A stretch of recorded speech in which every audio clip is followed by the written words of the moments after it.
If you could do it over, would you still choose to meet me? Taylor stood at the intersection, the rain blurring her face. Yes. I looked at her, but inside I was counting down. But this time, I will choose to miss you. The traffic light changed. The crowd surged. I turned and walked toward another street. The first missed encounter after rebirth. March 15th, 2024, 10:30 a.m. I stand at the cafe door, watching that familiar figure inside. Sitting by the window, just like 8 years ago, wearing a white sweater and holding a cup of latte. She glances toward the door from time to time, her face full of anticipation and nervousness. 8 years ago today, I showed up here on time, sat down across from her, and began a romance that lasted 6 years and a marriage of 2. 8 years later today, I choose to turn away and leave. Sir, aren't you going in? The waiter reminded me. No, thank you. I hurried across the street and hid in the bookstore to watch. I waited a full hour. Anticipation slowly turned into disappointment, and disappointment into dejection. When she checked out and left, her eyes were slightly red. First miss done. I took out my phone and deleted the text she sent last night. See you at the cafe tomorrow. I have something to say. 3 days after being reborn, I spent all 3 days persuading myself. This time, I will deliberately miss everything that should happen. In my previous life, she was my first love and also my wife. We met at this cafe, fell in love on the university campus, married 2 years after graduation, and divorced after I discovered her affair. She betrayed our marriage and chose that wealthy boss. After the divorce, I fell apart, became an alcoholic, and ultimately died of alcohol poisoning on my 32nd birthday. When I opened my eyes, I was back at 24, back where it all began. This time I won't fall in love with you, I murmured to myself. My phone rang. Ethan, where are you? Didn't we agree to go to the cafe together? Marcus's voice sounded a bit urgent. Right, in my previous life, it was Marcus who introduced me. He said a junior wanted to meet me and asked me to go take a look. I've got something urgent came up. Please apologize to her for me. What's so urgent? That girl is pretty nice. You're really not coming? I'm not coming. I hung up the phone and looked at the dazzling array of books in the bookstore, my feelings complicated. In my previous life, I was too naive, thinking love could withstand everything. Now I understand that some mischances are to prevent greater harm. That evening, Marcus called. The girl asked you why you didn't come. I didn't even know how to explain. Ethan, what's wrong with you lately? Nothing much. I just feel it's unnecessary. Unnecessary? You haven't even met her. How do you know it's unnecessary? I was silent for a moment. Marcus, if someone is destined to hurt you, would you still choose to know her? What are you talking about? How could you possibly know in advance? What if you could? Marcus laughed. Then I'd definitely stay far away. But in reality, such a thing doesn't exist. Yeah, there's no such thing. I hung up the phone and stepped out onto the balcony. The city was bright with lights in the night, traffic weaving like a tapestry. Behind each lamp, there is a story, and each story has a different ending. This time, I was going to write a different ending with my own hands. The next day was the weekend, and I went to the gym as usual. In my past life, I became so obsessed with being in love that I gradually gave up my fitness routine. My figure deteriorated and my spirit languished. The boss who cheated kept his body in great shape and often posted workout photos on social media. This time I'm going to be stronger than him. I increased the intensity of my training and sweat quickly soaked through my t-shirt. Ethan, a familiar voice came from behind. I turned and saw my roommate Lily Wong. In my previous life, after I got together with her, I often saw her. What are you doing here? Lily asked, somewhat surprised. Working out. I wiped the sweat. Are you working out too? Accompanying a friend. On the treadmill over there. She pointed to a spot not far away. I looked in her direction. She was on the treadmill, her profile looking beautiful under the lights. She's not in a good mood today. Lily said tentatively. Someone stood her up yesterday. Oh, I replied expressionlessly. Are all you guys like that? You make plans with someone and then don't show up, without even letting them know beforehand. Maybe she had an emergency. Lily looked at my expression and suddenly asked, do you know her? No, I said firmly. It was the truth. The person from my past life and the one in the present were already different people to me. Lily wanted to say something else, but I had already turned and left. As I walked out of the gym, I heard her calling, "The guy just now was so strange." Her voice was quickly drowned out by the sound of the door closing. Missing the class reunion. 1 week later, the college classmates reunion. I sat in the private room, watching classmates come and go at the door. Following the path of my previous life, she would appear at 8 o'clock, wearing a blue dress, the prettiest one she owned. Then she would sit beside me, we'd talk late into the night, and finally leave together. But not this time. "Ethan, why are you sitting in such a corner? Come, sit over here." Class President Daniel called to me. "This place is nice." I raised my wine glass. She arrived punctually at 8, wearing that blue dress.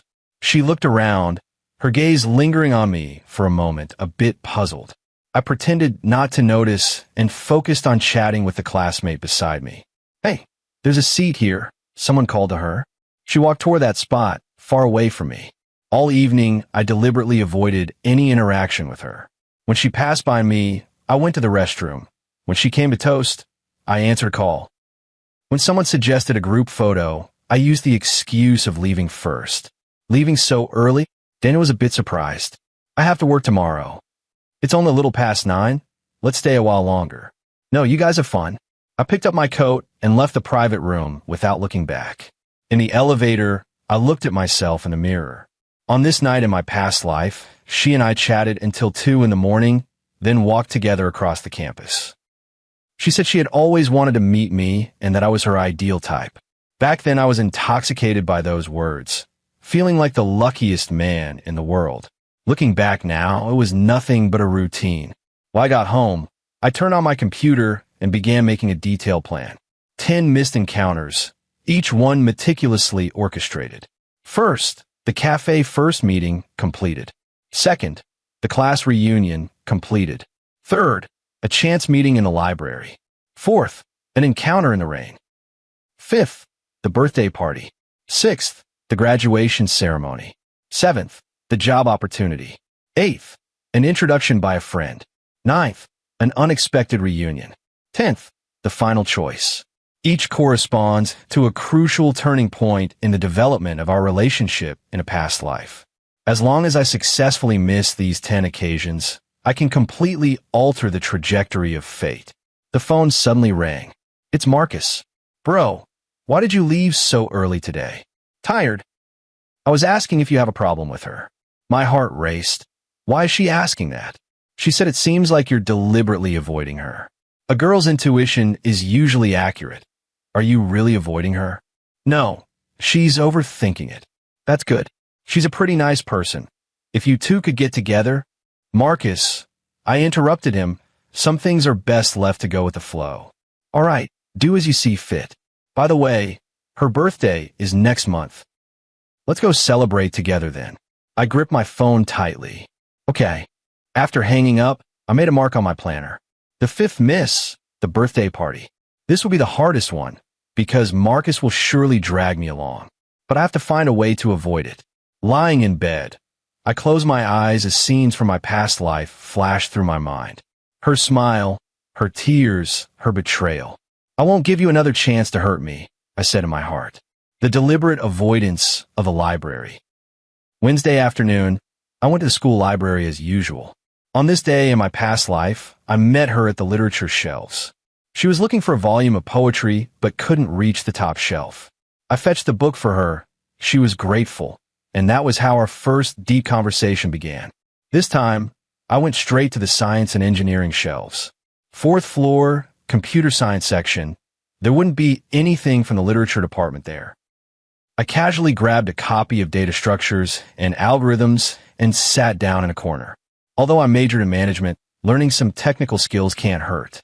In my previous life, I was too sentimental, always following my feelings and lacking rational thinking.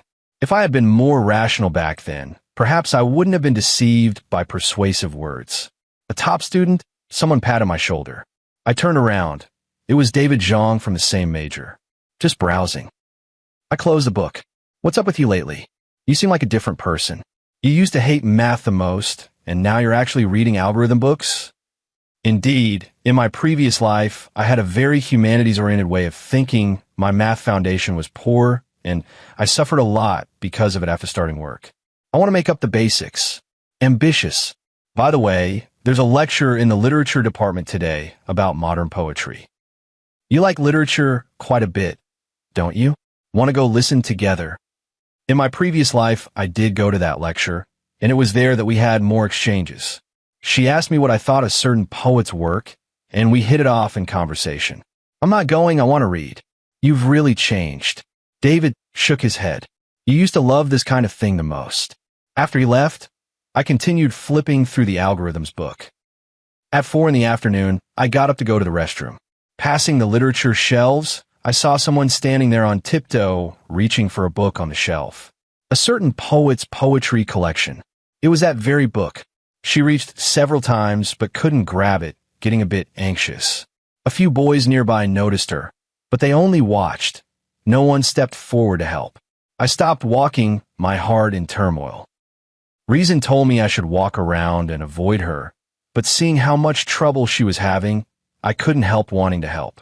The 8 years of the past life weren't all pain. We also had many wonderful times, and she had truly loved me, at least for the first 4 years. She noticed me looking at her, a flicker of expectation crossing her eyes. I took a deep breath and turned toward the restroom. In the restroom, I washed my face with cold water. The person in the mirror looked a bit tired. The struggle between reason and feeling had drained too much energy. When I came out, that collected poems of a certain poet was no longer on the bookshelf. It was gone. Someone else must have helped her. I returned to my seat and tried to continue reading the algorithms book, but I couldn't concentrate. The scene from moments ago kept replaying in my mind.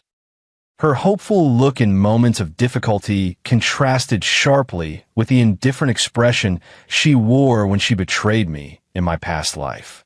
People really can change, I murmured to myself. That evening back in the dorm, my roommates were discussing a post on a campus forum. Come see, someone's confessing. I leaned over to look. The screen showed an anonymous post. Today I ran into a guy in the library. He saw I couldn't reach a book, but he didn't help me. I'm really disappointed. I thought he would be a gentleman, but it turns out I was just imagining things. Sometimes I really feel like guys these days are so indifferent. There were lots of replies below. Most were comforting the OP, and some criticized that guy. I know this post is about me. My feelings suddenly became very complicated. In my past life, I always said I was indifferent. Now it seems I wasn't much better. But I cannot regret it. This was my choice, and I must take responsibility for it. I shut the computer, took out my diary, and wrote on today's page. The third miss done. The turmoil inside was greater than I expected, but I must persevere. After writing that, I closed the diary and went to wash up. Tomorrow brings new challenges waiting for me. Missed again on a rainy night. 3 days later, it rained. I stood at the entrance of the teaching building, watching the heavy rain outside, feeling somewhat heavy-hearted. On this night of my past life, I hadn't brought an umbrella. I gave my umbrella to her, then ran back to the dorm dripping wet. The next day, I caught a cold. She felt very guilty and came to see me, even buying me medicine. That was our first real close contact.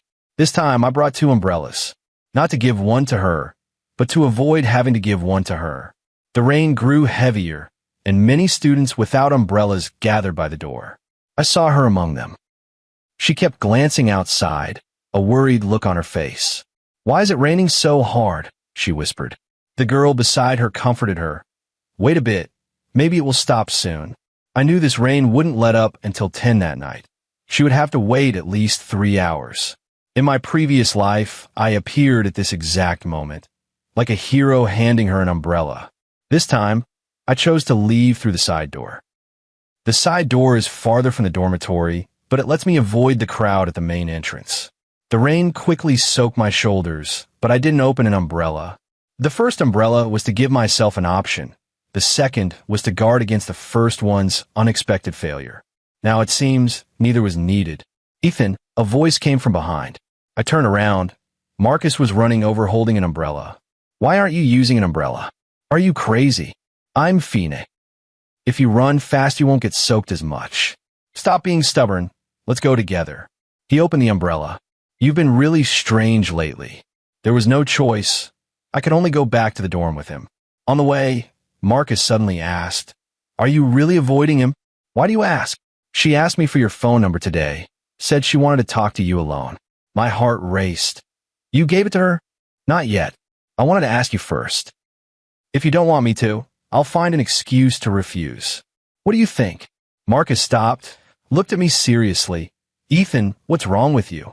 Ever since that time at the cafe, you've been acting strange. She's a good girl. You two are obviously a good match. Why are you avoiding her? Maybe we're not actually suited." "How do you know? You two haven't even had a proper conversation. Some things you can know the outcome of without having to try." Marcus frowned. "Did you hear some kind of rumor?" "What rumor?" "Someone said her family isn't well off, and she works away from home. Do you mind that?" I paused for a moment. In my previous life, I didn't know she came from poverty, but I never minded. On the contrary, I thought she was very independent and strong. It wasn't until later that I understood the reason she chose that boss was, to a large extent, financial. "It's not because of that." "Then why?" I didn't answer and quickened my pace. Some truths, even if told, no one would believe. Back in the dorm, I lay on the bed, listening to the rain outside. My roommates were discussing tomorrow's class schedule. Their voices were noisy, but my mood was unusually calm. The fourth missed chance is complete. Although it was completed passively, the result is the same. The phone suddenly rang. An unknown number. I hesitated for a moment, but I answered. "Hello. Ethan? It's me." My hand gripped the phone tightly. My heartbeat started to race. "Hello. Sorry to call so late. I want to talk with you." "What is it? Is there some misunderstanding you have about me?" Her voice was very soft, a little uncertain. "No." "Then why does it seem like you avoid me every time we meet?" I was silent for a moment. "Maybe you're overthinking it." "Really?" She seemed doubtful. "Today in the library, you clearly saw me unable to reach the book, but I'm sorry. I had something urgent at the time." Silence again.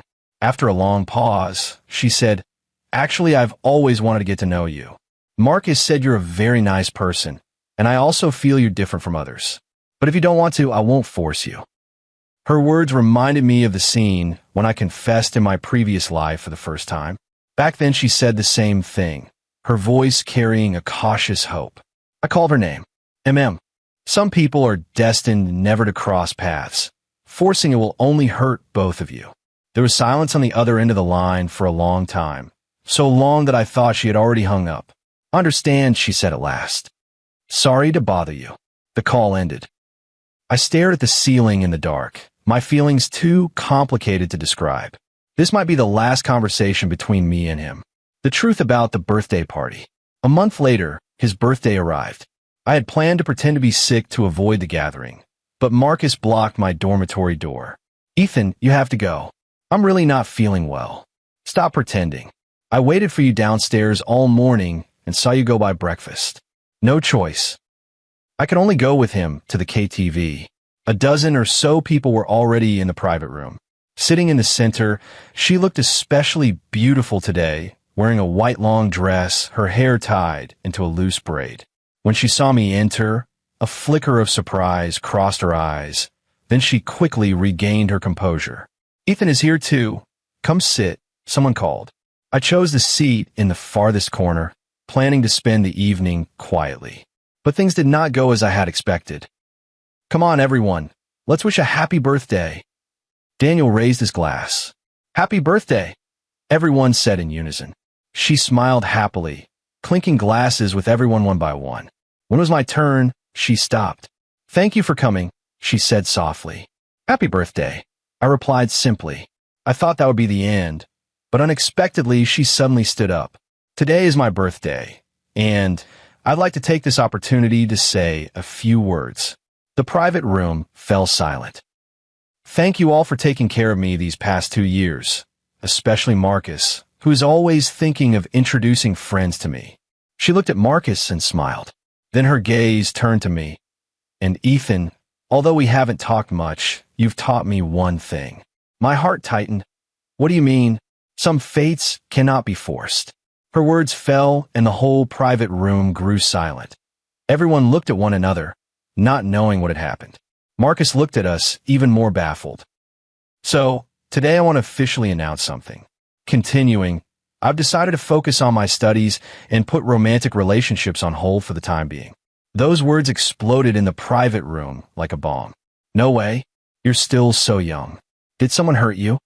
Whoever dares hurt our class beauty, I'll deal with them. Facing everyone's concern, she only smiled and said, "No one hurt me. This was my own decision." But I knew she was saying it for me to hear. The gathering went on in a strange atmosphere. Everyone was guessing the meaning behind her words. Only I knew it was all because of my rejection. It was 10 o'clock. The gathering was over. Everyone left one after another, and I was preparing to go as well. "Ethan, wait a moment." Someone called out to me. Only the two of us remained in the private room. "What do you want to say?" She walked up to me and looked at me intently. "I want to know the real reason." "What reason? Why are you avoiding me?" I fell silent. "Marcus says you're an honest person who never lies. So please tell me honestly, did I do something wrong?" Looking at the sincerity in her eyes, I suddenly felt very tired. Is she really the same person who betrayed me in my previous life? "You didn't do anything wrong," I said. "Then why?" "Because we're not compatible." "How do you know we're not compatible?" "We haven't even tried." I said the exact same thing in my previous life. When I found out she was cheating, I asked her why she wouldn't give our marriage a chance, and she said we were never compatible to begin with. Now, the roles have been reversed. Do you know what fate is? I suddenly asked her. Fate? It means some things are destined to happen. Some people are destined to part. She frowned. I don't believe in fate. Then what do you believe in? I believe in hard work. I believe in sincerity. Her words reminded me of the conversation we had when we first married in my previous life. Back then she said the same thing, that as long as we truly loved each other, we could overcome any difficulty. But what happened afterward? Where her boss offered 10 times my salary, when she had to choose between career and family. Where did all the sincerity go? Sincerity can change, I said. Has your sincerity ever changed? She retorted. I was stunned. Indeed, in my past life, my heart never wavered. Even at the moment I signed the divorce papers, the one I loved in my heart was still her. Then don't make decisions for me, she said seriously.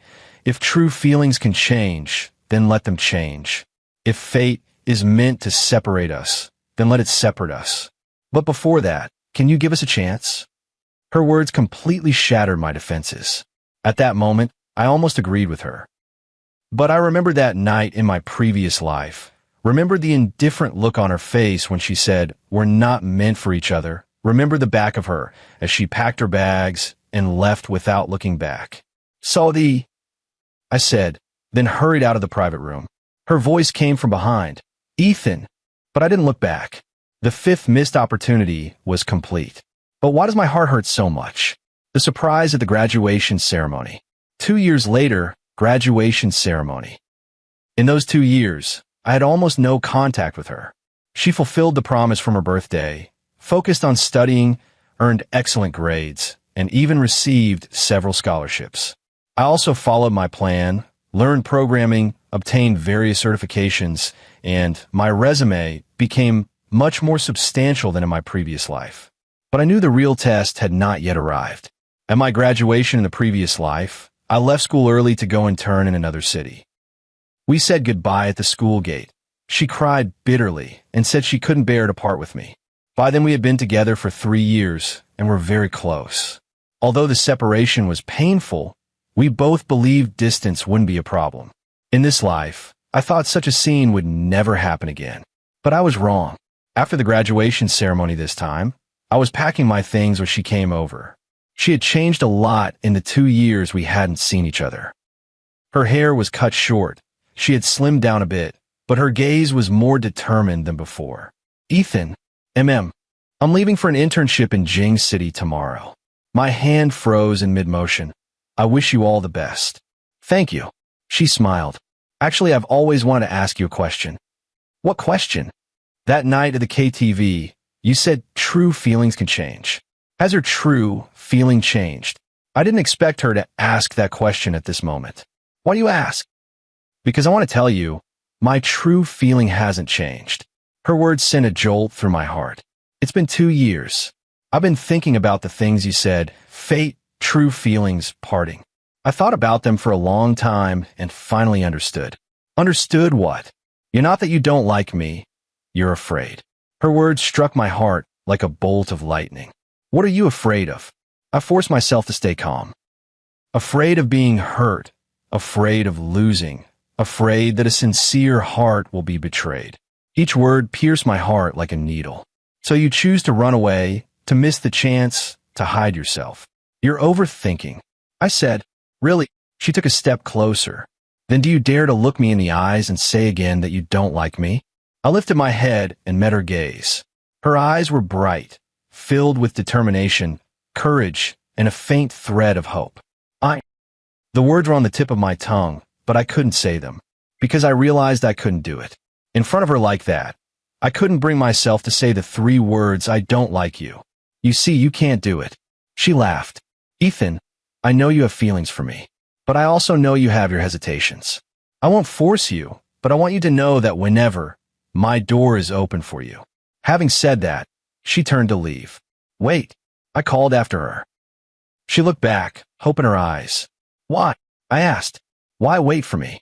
Because I believe true love is worth waiting for.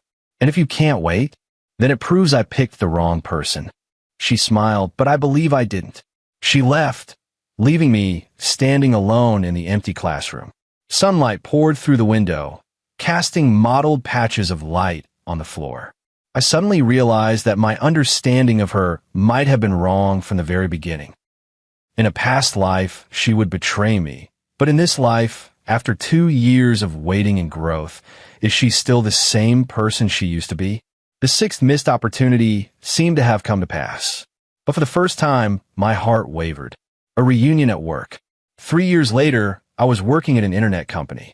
In my previous life, after graduating from university, I took an ordinary clerical job with low pay and limited prospects. After my internship ended, I returned to my hometown and worked as a translator at a trading company. That boss was the CEO of that company. In this life, I went into the tech industry, and my salary is 3 times what it was in my previous life. I thought that would let me avoid the old trajectory, avoid that boss, avoid him. But fate seemed to be playing a joke on me. Shunji, the new project manager, is meeting with us today. I heard she's a beauty, my colleague Leo Liu said excitedly. Oh. I kept typing code, not paying much attention. The company often had new employees. I was used to it. 2 in the afternoon, in the conference room. I looked up and saw a familiar figure. She was wearing professional attire, her hair twisted into a neat bun, a folder in her hand, introducing herself to everyone. Hello, everyone. I'm Taylor. I'm very happy to be working with you. Her voice was still so pleasant, but now carried an air of a capable professional woman. Our eyes met in the air. She paused for a moment, then gave me a nod. This is our technical lead, Ethan Johnson, the manager introduced. E. She reached out her hand. E. I shook her hand, feeling the warmth of her palm. The meeting went on, but I couldn't focus on anything. How is she here? This does not match the course of my past life. In my previous life, she should have been in our hometown, should have been at that trading company. After the meeting ended, I hurried away. But when I got off work, she was waiting for me in the elevator. Shall we talk? There's nothing to talk about. There is. She pressed the button for the first floor. I have a lot I want to say to you. The elevator doors closed, and we fell into silence. You've changed a lot. She was the first to speak. You too. Do you know why I came to this company? I shook my head. Because I knew you were here. A jolt ran through me. You investigated me? It wasn't an investigation, it was concern. She smiled. For these 3 years, I've been watching over you. I knew you learned programming, knew you passed all those certifications, and knew you came to this company. Why? Because I wanted to know whether you were doing well. The elevator reached the first floor, and the doors opened, but neither of us moved. When we graduated, we made it clear. Clarify what? You didn't say anything. She turned to face me. Ethan, I've waited for you for 3 years. I didn't make you wait. I know. It was my own choice. Her gaze was firm. But now I want an answer. An answer to what? What exactly are you afraid of? The same question again. She asked the same question at our graduation ceremony 3 years ago. Today, 3 years later, she's still asking. I'm not afraid of anything. Then why don't you dare face your own heart? I know my heart very well. Really? She stepped closer. Then tell me, is there any part of me in your heart? I stepped back until my back hit the elevator wall. What answer do you want to hear? The truth. The truth is, we're not suitable for each other. Why aren't we suitable? Because I got stuck. Because in a past life you betrayed me? Because you'd leave me for money? Because you'd make me suffer unbearably? I couldn't bring myself to say any of those things. See, you still can't say why. She smiled, but there were tears in her eyes. Ethan, I really don't understand you. If I'm truly in your heart, why do you torment yourself like this and torment me too? I didn't torment anyone. Did you not? She wiped her eyes. Then what about the 3 years of waiting? Well, my tears now. Seeing her cry, my heart felt as if it were being tightly gripped by something. In my previous life, she rarely cried. Even at the time of the divorce, she remained calm. But this time she cried for me. I'm sorry, I said. I don't want your apologies. I want her true heart. The elevator doors opened again. Someone was coming in. We quickly broke apart. Those who entered were co-workers from the company, and they looked at us curiously. Mr. Ethan, do you know each other? College classmates. He answered, his voice already calm again. That's great. It will make work easier from now on. We walked out of the office building together as colleagues started leaving one after another. In the end, only I remained. I will prove it to you, she said suddenly. Prove what? Prove that we are right for each other. After saying that, she turned and left. Looking at her back, my feelings were extremely complicated. The 7th missed chance, another failure. An unavoidable entanglement. Over the next month, because of work, she and I saw each other almost every day. The project she was in charge of required technical support, and I was the technical lead. I tried to maintain a professional distance, but she always managed to find opportunities to be alone with me. Ethan, I don't quite understand the implementation logic of this feature. Could you explain in detail? Your proposal has some technical issues. We need to revisit it. Outside of work, she kept appearing in my life. At the cafe, downstairs from the office, she would wait there for me to get off work. At the gym I frequented, she signed up for a membership. At the supermarket near my apartment complex, she would happen to be there shopping. Is doing this amusing to you? One night, I finally couldn't help but ask her. What? She pretended not to understand. Following me. I'm not following you. It just happened to be a coincidence. So many coincidences. Maybe this is fate. She smiled. I couldn't do anything about her, and could only try to avoid her. But at the company, that was almost impossible. What surprised me more was that she was very capable at work. Projects progressed smoothly, client satisfaction was high, and even the boss began to look at her with new respect. This is completely different from the translator I knew in my previous life. She's really impressive, my colleague Leo told me privately. I heard when she was in Jing City, she handled 3 major projects by herself and got excellent results. Really, and she's very nice, never acts superior. Yesterday my mom fell ill, and she volunteered to cover my shift. Mr. Ethan, do you have some grudge or something?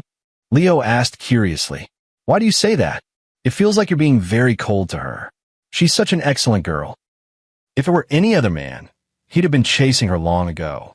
Work is work. Personal feelings are personal feelings. That's true. Leo nodded. But honestly, I think you two suit each other. I didn't respond, but in my heart I wondered, if she really changed so much, would the things from past lives still happen? This question grew stronger and stronger in my heart. Until that afternoon, everything had an answer. I was writing code in the office when there was a knock and someone came in. Ethan, can I talk to you? Work-related. Personal. I looked up and saw she was holding an envelope. What is it? She walked up to my desk, and set the envelope down. I received a job offer. I opened the envelope. Inside was an offer letter.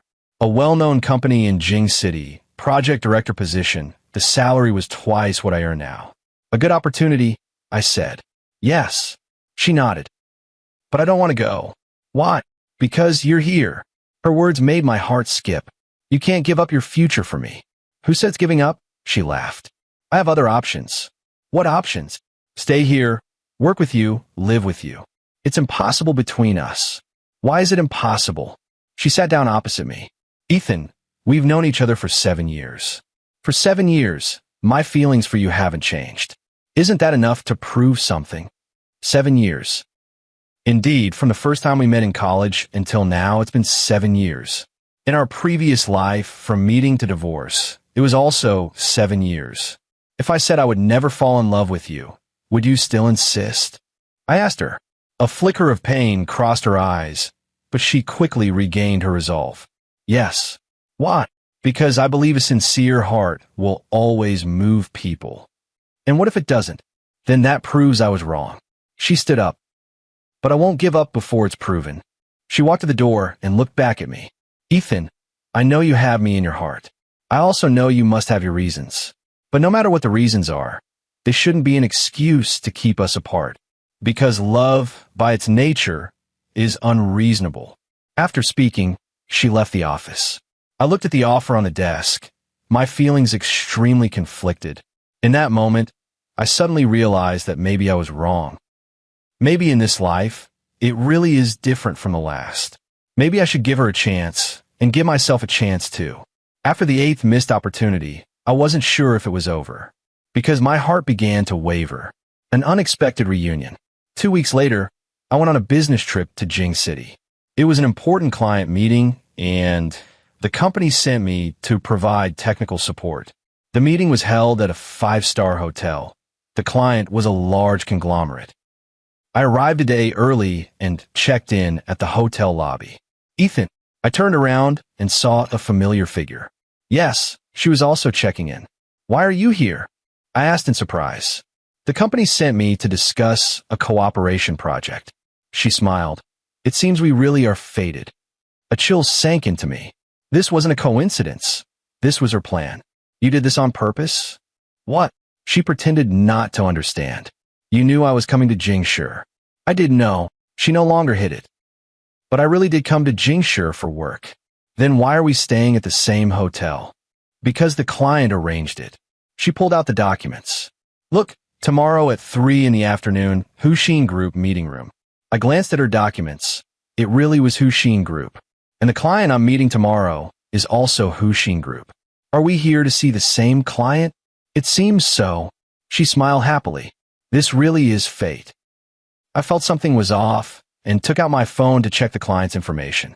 Huxin Group indeed had 2 projects running at the same time, one a technical project and the other a marketing project. We were indeed here to meet the same client, but not for the same project. Is this really just a coincidence? Sometimes coincidence is just fate's arrangement, she said. After checking in, we got into the same elevator. What floor are you on? She asked. The 12th floor. I'm on the 12th floor too. The elevator was very quiet. Only the floor numbers were changing. When we reached the 12th floor, we stepped out of the elevator. 1205. She checked the room card. My room is 1207. The neighboring room. Is this a coincidence too? I asked her skeptically. Ethan, I know you doubt me, but this really is a coincidence, she said seriously. If you don't believe me, you can check at the front desk. I did check. The front desk records show the room assignments were made automatically by the system. So it really was a coincidence. But that coincidence made the next 2 days very awkward between us. The next morning, I was having breakfast in the hotel restaurant, and she arrived too. Do you mind if I sit here? She said, pointing to the seat opposite. There were other empty tables in the restaurant, but I didn't refuse.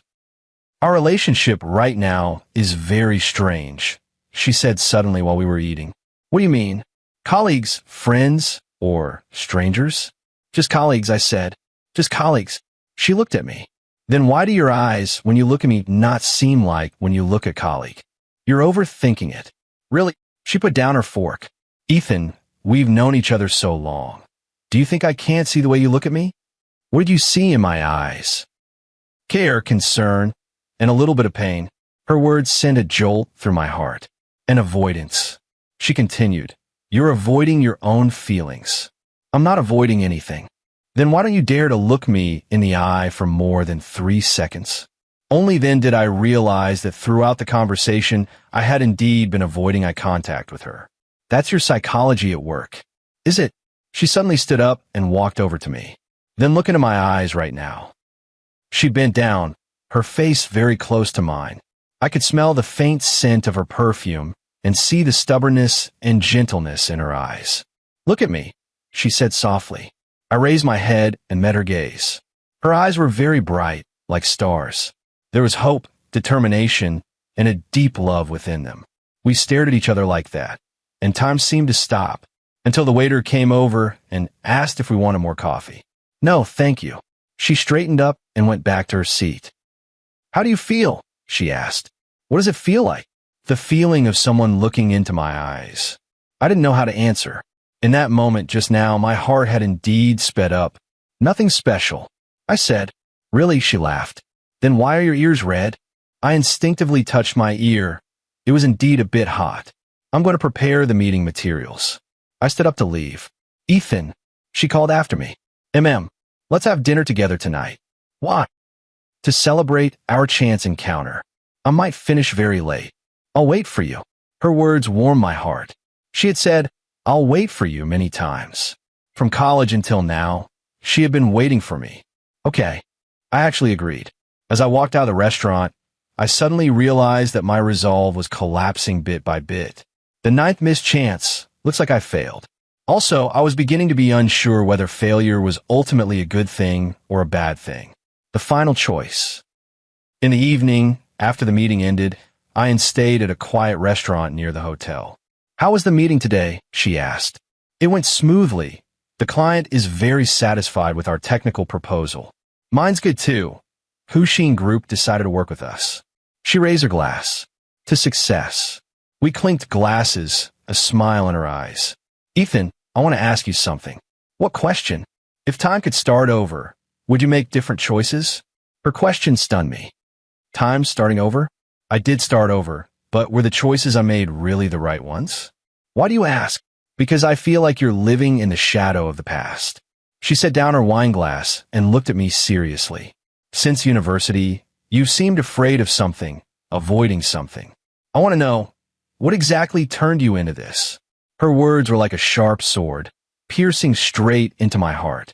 Everyone has their own experiences, I said. Then can you tell me about your experiences? Some things, even if I tell you, you won't believe. Try it. I looked at her expectant eyes, my heart torn. Should I tell her the truth? Tell her I was reborn. Tell her the ending of our previous life. Tell her why I chose to miss her. Ethan, whatever you say, I'll believe you. She reached out and gently held my hand. Because I love you. Her words completely melted my heart. If I told you I could foresee the future, would you believe me? What future? Our future. I took a deep breath. I know what would happen if we were together. What will happen? We will fall in love, we'll get married, and then... I paused. Then we'll part. Why will we part? Because you will find a better option. What choice? Money, status, a better life. She let go of my hand and leaned back in the chair. So, you're afraid I'll leave you for those things? It's not that I'm afraid. It's that I know. How could you know that? Her voice was a little agitated. Ethan, are you underestimating me? I'm not underestimating you. Then you just don't trust me. There were tears in her eyes. 7 years. I've spent 7 years proving my feelings for you, and you still don't believe me. Do you know how I spent these 7 years? Her voice trembled slightly. Every day, I thought about you. With every decision, I considered your feelings. I turned down every suitor, focused on my work, and worked hard to make myself better, all for you. And what about you? What have you been doing? You've been running away, denying everything, and with your prejudices and fears, you keep rejecting me again and again. Her words made my heart ache. I don't want to hurt you, I said. Then aren't you hurting me right now? She wiped her tears. Ethan, Do you know what the greatest hurt is? It's not deception, not betrayal, but loving each other and yet not daring to be together. We tried, and the result was... What result? She cut me off. When did we try? From college until now, we've never even had a single day in a romantic relationship. She was right. In this life, we truly never tried. Ethan, I don't know where the fear in your heart comes from, but I want to tell you that love is not a mathematical formula. You can't use the past to calculate the future. People change, hearts change, but true love doesn't change. She stood up. My love for you hasn't changed in 7 years, and it won't change in the future. But if you still don't believe me, then there's nothing I can do. She picked up her bag, ready to leave. Wait, I called after her. She turned back, tears still in her eyes. If we really were together, could you promise you'd never leave me? I can, she said without hesitation, but I can't promise you won't leave me. I won't. Then aren't you leaving me right now? Her words left me speechless. Indeed, for these 7 years, the one who has been leaving her was me, not her. Give us a chance. She walked back and sat down again. Don't let us live our whole lives full of regret. Seeing the determination in her eyes, my defenses completely collapsed. Maybe she was right. Love really isn't a mathematical formula. You can't use the past to predict the future. Maybe in this life, she really is different from her previous one. Maybe I should give her a chance, and give myself a chance too. Okay, I said. What? She could hardly believe it. I said, okay, let's give it a try. A light blossomed in her eyes instantly, and she smiled happily like a child. Really? Really? I reached out my hand. But I have one condition. What condition? She said, taking my hand. No matter what happens in the future, let's be honest with each other, okay? Okay. She nodded. But you have to promise me one thing. What? Believe me, believe in our love. I will try. She smiled, a smile that was very sweet and beautiful. Well then, Mr. Ethan Johnson, would you like to be my boyfriend? Edo. When I said those words, I felt the huge weight in my heart finally lift. 7 years of avoidance, 7 years of missed chances ended at this moment. The 10 plans to miss him had at this moment also completely failed. But strangely, I don't feel lost. On the contrary, I feel light and happy. Perhaps missing out itself is the mistake. Perhaps some people, some loves, are worth risking everything to embrace. Ethan, she called me softly. I love you. I love you too. This was the first time I said those words to her. Starting today, we're going to begin again.